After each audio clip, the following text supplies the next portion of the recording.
you'll see on the side of your camera a slot where your SD card is. You'll just open it up and pop it out. Now you'll have to grab a SD card reader and your SD card. You'll notice that you'll have to flip your card around in order to insert it into the slot. You will attach the cord on the back right-hand side of a Mac, plug it into the USB slot, and then put in your SD card. You will now be ready to import your photos. Insert your SD card into the SD card reader. You'll notice that it automatically pops up on your desktop. Very importantly, when you're using SD cards, is that you have to eject it when you're done, which means either dragging it down to eject it or Command E, and you do that when you're done. If iPhoto opens, just quit iPhoto and open Adobe Bridge. If it asks you the option if you want to open the Bridge photo downloader automatically, you can do so. So this will pop up here. If this doesn't pop up, you can go into Adobe Bridge and click on the little camera icon right here. It says Get Photos from Camera. You click on this, and this is how you import your photos. The first thing you should do, though, is make a folder on your desktop. So make sure on your desktop to File, New Folder, and then you'll say photography dash your name. So if my name was Jane, it'd be photography Jane. I will be storing all my photography within this folder in the desktop. So now I'm ready to import my images. Get photos from camera. I'll select the DSLR camera, which is right here. And here's where I can sort of change the name of my shots. And I can put it within subfolders within a location. So I want to choose right here, desktop, that folder that I just created. And that's the location of where my files will be put. I would make a subfolder here. I would give it a custom name. I'd call this Circular Heaven because that's the name of this project. I'm going to rename this project custom name, and I'll call it Circular Heaven 001. All right.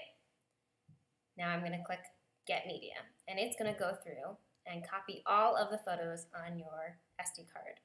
Very importantly, when you're using the SD card, once you get your photos off the SD card, make sure you delete it because I can't guarantee they're going to stay on there, and also it's important that you keep your work located specifically in your folder right here. You don't want it kept on the SD card. Once you're done with it, once you get it off the SD card, delete it off the SD card. So how do I make my project? And here you can see an example of a project that I made. So how do I make this project? Well, you should download the template, and here's the template that you'll be using, and it's gridded out into sections, right?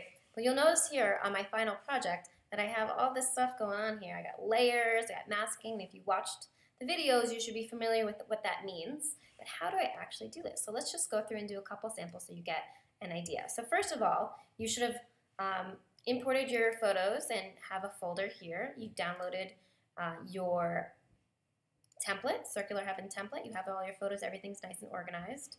You've gone in and you've sort of marked which ones you're going to be using, and then you can sort of go in and sort of filter those and say these are the ones I was using. Obviously, I would actually mark each one, each shape. So I'm going to be using this one. So every time you want to use one, you double click it and you open it. You can either use the marquee and sort of select your photo, or Command A, select all. Remember, you learned about the selection tools. Command C is copy. And remember, you can also just go to Edit, Copy, but this is just faster. You go into your blank template right here, and you do Command V, and you're pasting it. And you'll notice here, now we have layers starting to happen. So I'm going to move my image around. Something really interesting and important that you can do is if you do Command T, you can transform. You don't really want to be making your image bigger because you don't have that pixel information, but you can make it a little bit smaller. Hold down the Shift button in order to keep it proportional, because if you don't, it will distort your image, and I will definitely know if you haven't kept the shift button down. All right? So remember, you can make it smaller, but you don't really want to make it bigger. And then you can just press the return or double click, and it will do that adjustment. Now you say, okay, this is great, but it's showing this part, and I don't want it to show this part. So remember the video about masking? We'll just do a quick little masking. We'll use the marquee tool right here. We'll delete. And it's not really deleting, it's just masking it so that we don't see it. Now, something else that we can do is you guys can play around with doing sort of adjustments. You can play around with either adding adjustment layers, or you can do mode adjustments. You can go here and you can do auto tone, auto contrast. You can try some of the autos, see how that sort of changes what your image is looking like. And you can also go in and change the brightness and contrast.